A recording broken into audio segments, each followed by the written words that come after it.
Boa noite, amados. Cumprimento a todos com a graça e a paz do nosso Senhor e Salvador Jesus.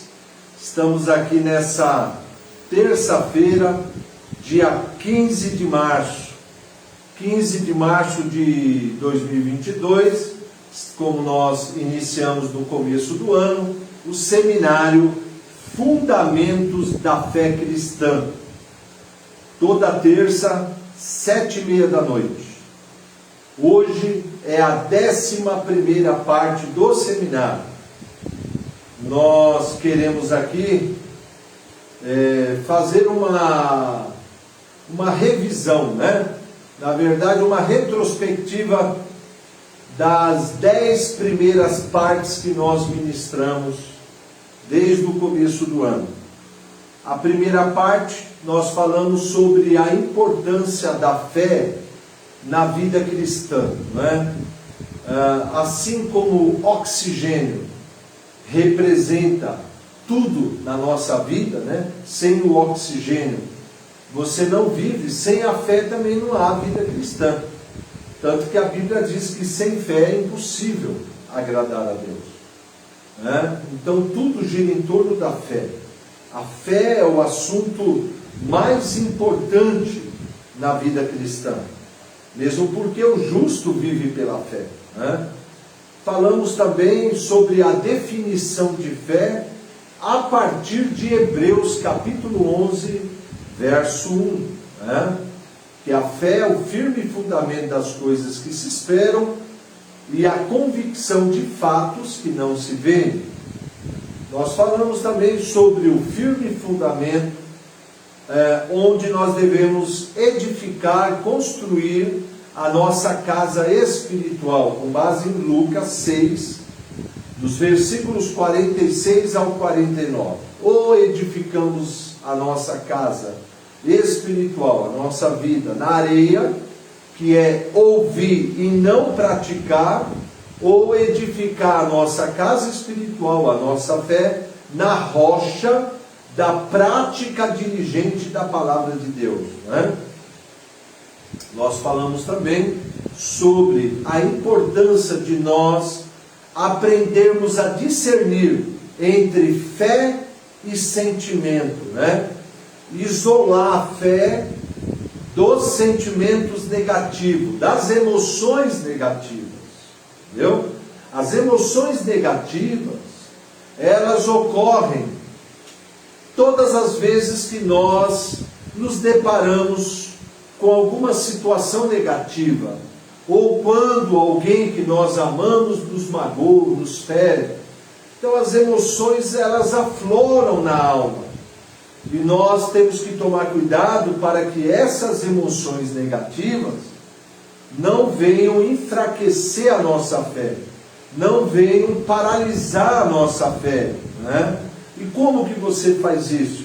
Ministrando para a tua alma, aprendendo a ministrar para você mesmo. Toda vez que o medo, a ansiedade, a tristeza, a angústia, o desânimo vier contra a tua alma, os ataques malignos contra a alma, a mente, as emoções e a vontade, você deve ministrar para você mesmo, ministrar para a tua alma, para que você estimule a tua fé e liberte a tua mente de sofismas, raciocínios falsos, liberte as suas emoções do medo, da ansiedade, da angústia e da tristeza, e liberte a tua vontade das fortalezas malignas, ou vontades e desejos carnais, né? Que querem induzir você a ter uma ação contrária à vontade de Deus, uma ação de incredulidade. Como que a gente ministra para a alma? Praticando as 4 leis espirituais que permite você ministrar para si mesmo. A prática de ações de graças, né, que é o ato de você agradecer a Jesus por tudo que Ele já fez por você.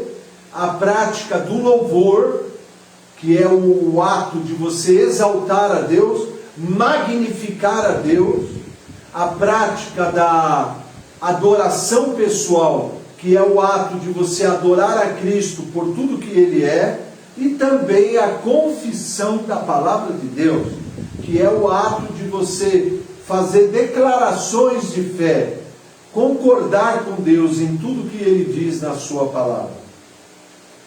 Quando nós praticamos essas 4 leis, né, a nossa mente é renovada através da palavra de Deus e liberta de todo pensamento ruim, pensamento negativo. As nossas emoções também são libertas, né, do medo, da ansiedade, da angústia, da tristeza, da depressão. E aí a paz de Cristo vem sobre nós, o amor, o gozo do Espírito, né? E também vem a unção do Espírito Santo sobre nós, que despedaça o jugo da carne. E aí nós nos tornamos livres da escravidão do pecado, do domínio da carne, né? Glória a Deus. Falamos também como vem a fé, né? Romanos 10, 17. A fé vem por ouvir, e o ouvir pela palavra de Cristo.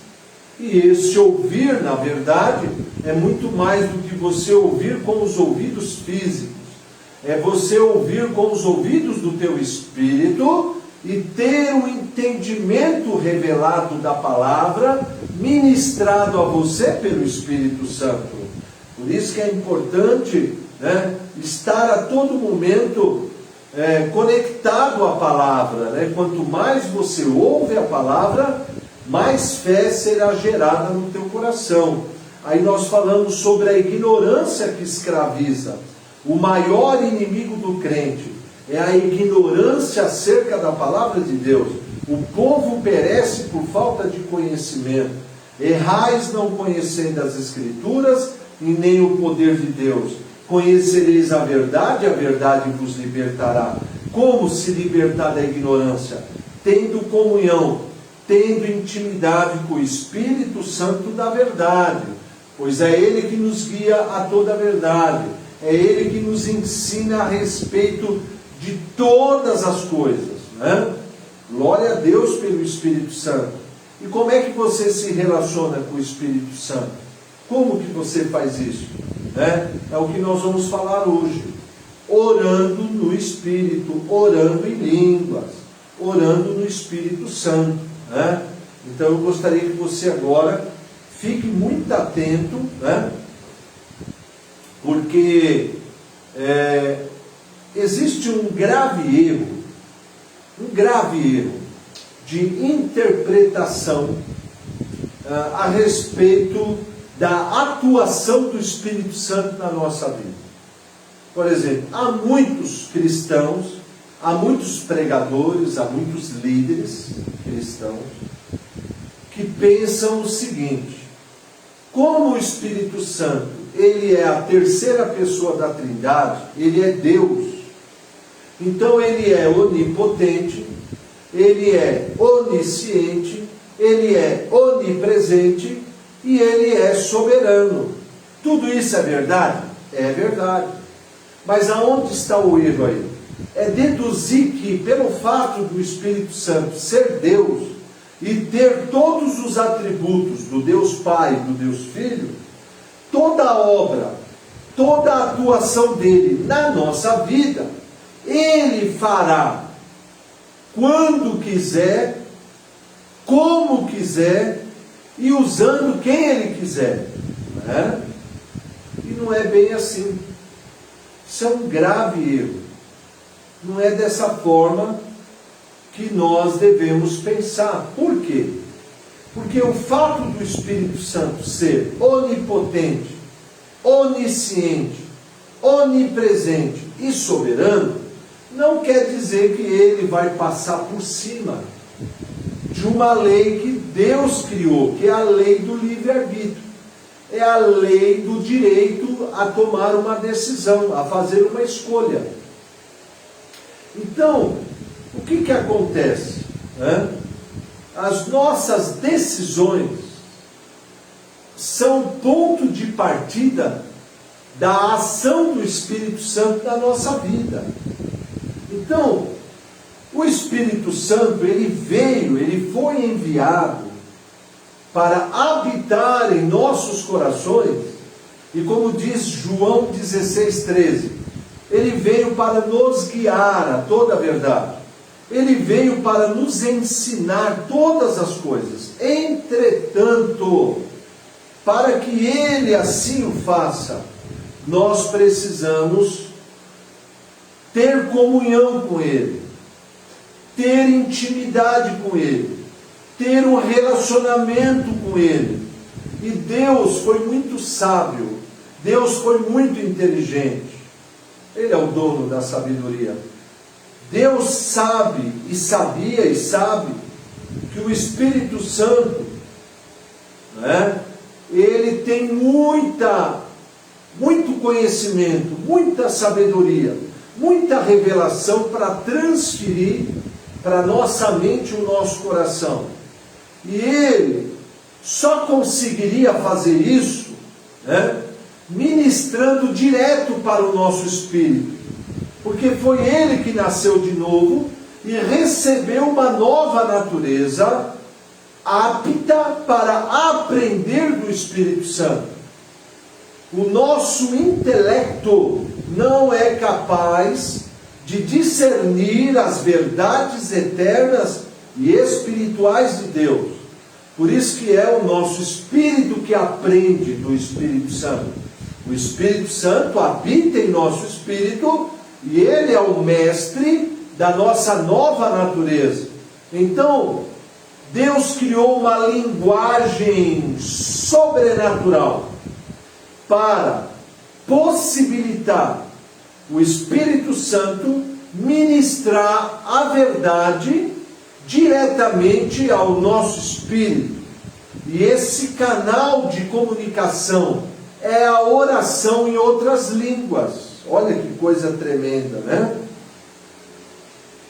Quando você é batizado no Espírito Santo, quando você recebe o batismo no Espírito, junto com o batismo no Espírito, você recebe a habilidade, você recebe o dom de orar em outras línguas, para a tua edificação pessoal, né?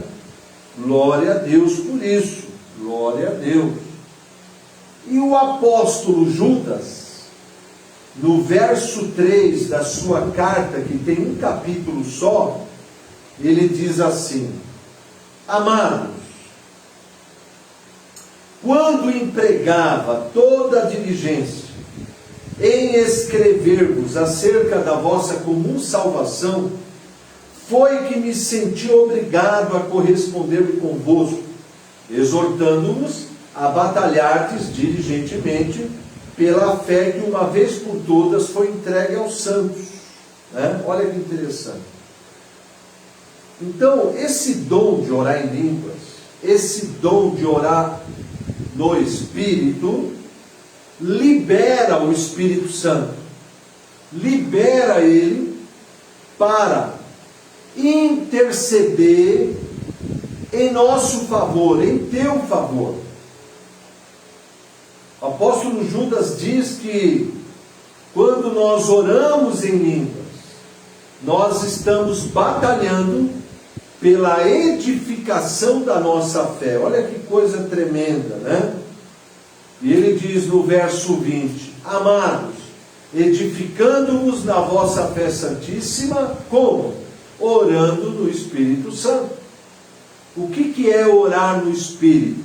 É você orar em outras línguas.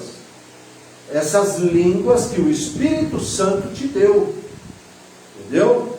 Então, quando você ora em línguas, quando você ora no Espírito, você está batalhando pelo desenvolvimento e o crescimento e a edificação da sua fé, sendo liberto de todas as terríveis sequelas da incredulidade. E o apóstolo Judas fala de algumas delas. A primeira, né? Ser uma nuvem sem água, né? A água representa a vida. A água representa o Espírito Santo e também a palavra, né? Então, quando nós não temos comunhão com o Espírito, quando nós não oramos em línguas, nós nos tornamos uma nuvem sem água, sem vida, sem poder, sem o Espírito atuando em nós, né? E aí a gente não consegue ajudar ninguém, salvar ninguém, libertar ninguém, porque ninguém dá o que não tem. A segunda sequela, né? Ser uma árvore sem fruto. Está lá em Judas, né? E Deus compara eu e você a um ramo, em João 15, que foi enxertado na videira, que é Jesus. E Ele quer que eu e você, né, venhamos a dar frutos que glorifiquem o nome do Senhor. Se nós não orarmos no Espírito, se nós não tivermos um relacionamento com o Espírito Santo, nós não vamos dar frutos, né? Nós vamos ser um ramo infrutífero. E isso vai entristecer o coração de Deus. Também ele fala aqui, ser uma onda bravia do mar que espuma sujeira, né? Sabe quando as pessoas jogam lixo na praia, e aí vem a maré de madrugada, né? E traz de volta todo esse lixo. No outro dia de manhã, quando você vai para a praia, está toda suja a areia, né? É bituca de cigarro, é lata de cerveja, é embalagem de salgadinho, entendeu? Toda sujeira ali. Onda bravia do mar que espuma sujeira, quer dizer o seguinte: se nós não aprendermos a nos relacionar com o Espírito, a nos envolver com o Espírito, orar em língua, buscar o Senhor, nós vamos acabar dando mau testemunho na nossa vida, né? E vai escandalizar o nome do Senhor, isso vai entristecer o Senhor. Aqui também diz, né? Ser uma estrela errante. O que é uma estrela errante? Né? Quer dizer o seguinte: sem a direção do Senhor, não sabe para onde está indo, entendeu? Perdeu o senso de direção do Espírito, entendeu? Perdeu o senso da vontade de Deus, que é boa, agradável e perfeito, está perdido, entendeu? Outra coisa, ser um murmurador descontente, entendeu? Ser aquela pessoa que só reclama, só murmura, entende? Ao invés de sair ações de graças, louvor, adoração, para confissão de fé, só sai reclamação, queixume, murmuração, coloca a culpa em todo mundo dos seus problemas, né? Murmura contra Deus, murmura contra a família, murmura contra a igreja, e dessa forma nós não vamos receber nada do Senhor. E também ser um cristão sensual, verso 19, guiado pelo que vê e pelo que sente. É isso que o inimigo quer. Mas se nós perseverarmos na prática da oração em línguas, tendo comunhão com o Espírito Santo, nossa fé vai ser edificada, e a incredulidade e a dúvida serão destruídas, entendeu? E aí nós vamos desenvolver na nossa vida uma forte convicção do entendimento. E aí você talvez esteja se perguntando: por que acontece isso quando eu oro em línguas? 1 Coríntios 14, verso 4, o apóstolo Paulo diz: aquele que ora em línguas, a si mesmo se edifica. Olha que interessante. De todos os 9 dons espirituais descritos pelo apóstolo Paulo na sua primeira carta aos Coríntios, capítulo 14, dos 9, o único dom que edifica a própria pessoa que pratica, que exercita, é a oração em línguas. Os outros edificam o próximo, a igreja, o povo. A oração em língua não, ela edifica você mesmo. Entende? Olha que coisa. Aí você diz: mas por que quando eu oro em línguas, eu sou edificado, eu edifico a mim mesmo? No verso 2 de 1 Coríntios 14, ele diz que a razão pela qual você, orando em língua, edifica a si mesmo é porque você está orando os mistérios de Deus. Ele diz: quem ora em línguas, ora mistérios com Deus. E você esteja perguntando agora, né? Que mistérios são esses? O apóstolo Paulo fala, Colossenses 1, 26 e 27, ele diz: o mistério que estivera oculto dos séculos e das gerações, agora, todavia, se manifestou aos seus santos, aos quais Deus quis dar a entender qual seja a riqueza da glória deste mistério entre os gentios, isto é, Cristo em vós, a esperança da glória. Entende? Esse é o grande mistério que esteve oculto de quem viveu na velha aliança, de quem viveu no Velho Testamento, esteve oculto. Mas na nova aliança, através do Espírito Santo da verdade, vindo habitar em nós, operando o milagre do novo nascimento e abrindo os nossos olhos espirituais, esse mistério nos foi dado, revelado pelo Espírito Santo. Cristo em nós, a esperança da glória. Olha que coisa tremenda, né? Glória a Deus. João fala disso. Em João 1, capítulo 1, verso 1, ele diz: no princípio Jesus era o Verbo, e o Verbo estava com Deus, e o Verbo era Deus. Entendeu? E o Verbo se fez carne e habitou entre nós, cheio de graça e de verdade, e vimos a sua glória, a glória como do unigênito do Pai. Olha que profundo. João então faz uma declaração extraordinária sobre Jesus, né? Que no princípio Jesus era o Verbo, né? E esse Verbo que estava no princípio com Deus e era Deus, o Deus Filho, né? O Deus Verbo, o grande Logos, né? Olha só, para Ele salvar a humanidade, para Ele redimir a humanidade do pecado e da culpa e da condenação. Verso 14, esse Verbo se fez carne, o Verbo encarnou, né? E Jesus nasceu de uma virgem, da Virgem Maria. E quem era Jesus? Era o Verbo encarnado, o Filho de Deus unigênito, né? E aí, quando Ele encarna, quando Ele se faz carne, e então a glória de Deus é manifesta através dele, né? E então Ele cura os enfermos, Ele liberta os cativos, Ele prega a mensagem do reino, as boas novas da salvação, salva o perdido, levanta o caído, ressuscita o morto.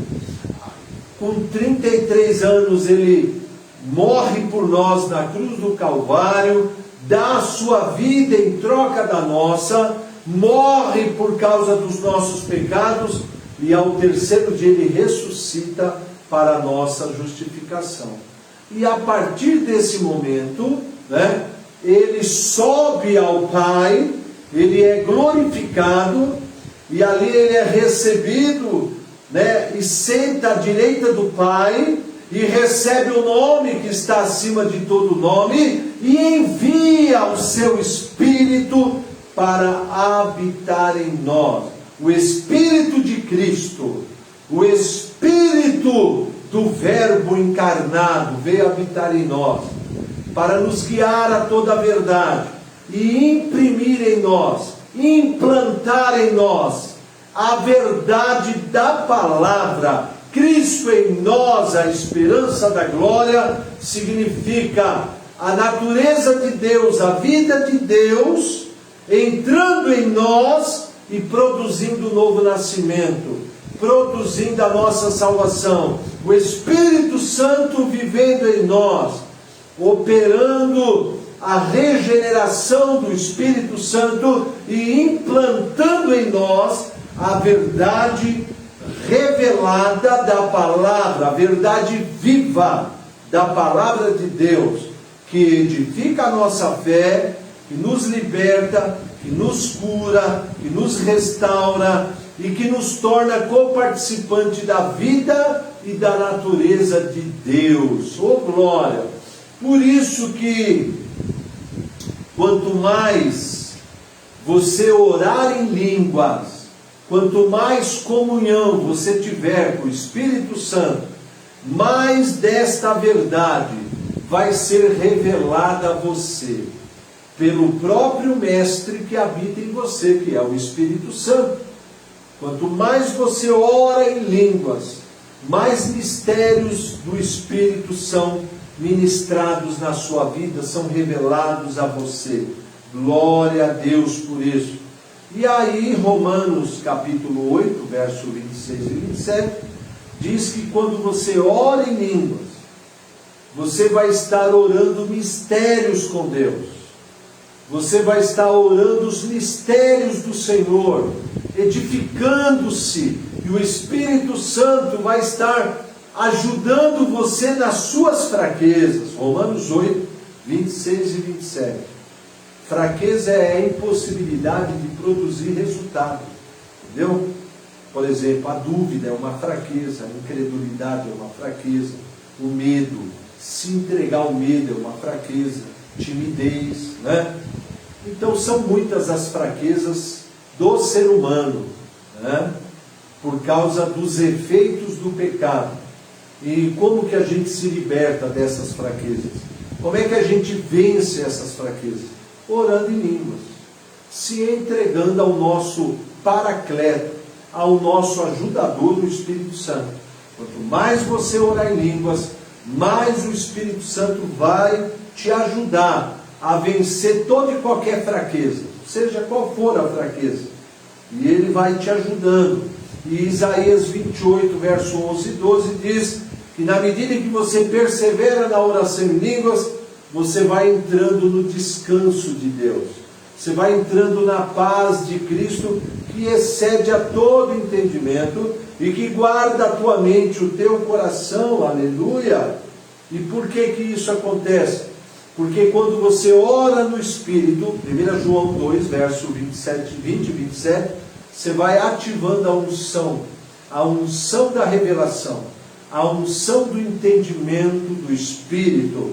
E esse entendimento vai renovar a sua mente, vai edificar a sua fé, vai te libertar do engano do diabo e vai fortalecer você, levando você a vencer as fraquezas da carne. Por isso eu quero exortar você nessa noite. Ore em línguas. Se entregue à prática da oração em línguas. Algumas pessoas dizem assim, mas eu não consigo. Eu oro um pouquinho, mas logo a minha mente já se dispersa. Paulo ensina em 1 Coríntios 14, 14, que quando nós oramos em línguas, a nossa mente fica infrutífera, mas o nosso espírito ora muito bem. Então você precisa aprender que quando você está orando em línguas, quem está orando com o Espírito Santo é o teu espírito, não a tua mente. Quando você ora em português, você controla o que você está falando pela tua mente. Mas quando você ora em línguas, não. É o teu espírito que ora mistérios com o Espírito Santo, sem a interferência da tua mente e sem a interferência de Satanás. Ele também não sabe o que você está orando. Por isso que é uma oração perfeita, é uma oração eficaz. Porque quem toma a frente da tua oração é o Espírito Santo. E ele sabe muito bem o que você precisa. Ele sabe muito bem quais são as suas necessidades. E qual é a vontade e o propósito de Deus para a sua vida. E toda a verdade que você precisa assimilar. Por isso que nós devemos perseverar. Começa com 10 minutos por dia. Depois aumenta para 15 minutos. Depois aumenta para 20 minutos. Vai chegar uma hora que meia hora orando em línguas para você vai ser muito tranquilo. Depois você vai aumentando. E quanto mais você aumentar, quanto mais tempo você orar em línguas, mais forte você vai ficar espiritualmente. E mais intimidade você vai ter com o Espírito Santo. E mais entendimento da palavra você vai ter. e mais edificação sua fé vai ter. Amém? Glória a Deus. Aleluia. Que maravilha, né? Que dom maravilhoso que é a oração em línguas. Que dom tremendo. Glória a Deus, né? Nós temos aqui um grupo aqui bacana, assistindo, participando, né? Que Deus abençoe todos os nossos irmãos aqui. Um abraço a todos os irmãos, as irmãs. E eu quero dar alguns avisos aqui antes de orar. Essa semana, quinta-feira e sexta, às 8 da noite, e sábado às 5, nós temos célula nos lares, né? Vai ser bênção, célula nos lares. E tem sido uma bênção as nossas células. Nós temos por enquanto 12 células espalhadas, algumas de quinta, outras de sexta e outras aos sábados, assim. Participe da célula. Nós estamos fazendo um estudo tremendo aí na célula. Já no domingo de manhã, às 8 da manhã, classe de doutrina com Marcelo Bezerra. Essa apostila, né, que nós confeccionamos, são 40 lições e é um ano de curso. Venha fazer esse curso, tá bom? Também pratique o MD, meditação na palavra. Pratique o MD todo dia. E à noite, assim, às 9 da manhã, nós temos o café com os pais. É um café oferecido pela EBI. Todos os papais, as mamães, os filhos do berçário e os filhos também, até a adolescência, venha para o café. Domingo agora às 9 da manhã, uma palavra tremenda. Vamos ter um período de oração, um momento de comunhão. E à noite, 6 da tarde, dia 20, nós vamos ter um culto de celebração. Um culto tremendo, né? Domingo agora foi uma bênção o culto. 3 vidas se renderam ao Senhor. No retrasado, 4 vidas. E cremos que nesse domingo não vai ser diferente. Deus vai agir no nosso meio. Venha, né? Domingo às 6 da tarde. Glória a Deus. Quero orar pela tua vida. Eu quero orar pela sua família. Eu quero orar pela sua casa. Feche os seus olhos. Pai celestial, Pai glorioso, Pai bendito, em nome do teu Filho Jesus, eu quero aqui te agradecer por esse momento que passamos juntos. Quero te agradecer pela tua palavra. A tua palavra é a verdade, a tua palavra é luz, a tua palavra é lâmpada. Espírito Santo, que o Senhor venha testificar dessa palavra em cada coração, que o Senhor venha vivificar a tua palavra, venha abençoar teu povo, venha fortalecer tua igreja, venha abençoar cada lar, cada família, derramando do teu amor, derramando da tua unção, derramando da tua graça. Eu profetizo, Pai, firmado na tua palavra, bênção sem medida sobre o teu povo, saúde, saúde mental, saúde emocional, saúde física, cura das emoções, prosperidade, bênçãos espirituais, bênçãos de Abraão, bênçãos da nova aliança, o teu amor, a tua paz e o teu gozo, e a unção do teu Espírito, Pai, e salvação em cada lar, em cada família. Eu profetizo, eu oro, em nome de Jesus, amém e amém. Glória a Deus. Quero me despedir, uma boa noite aos irmãos, que você durma na paz do Senhor, o sono do justo, e receba aí a vitória em tua vida.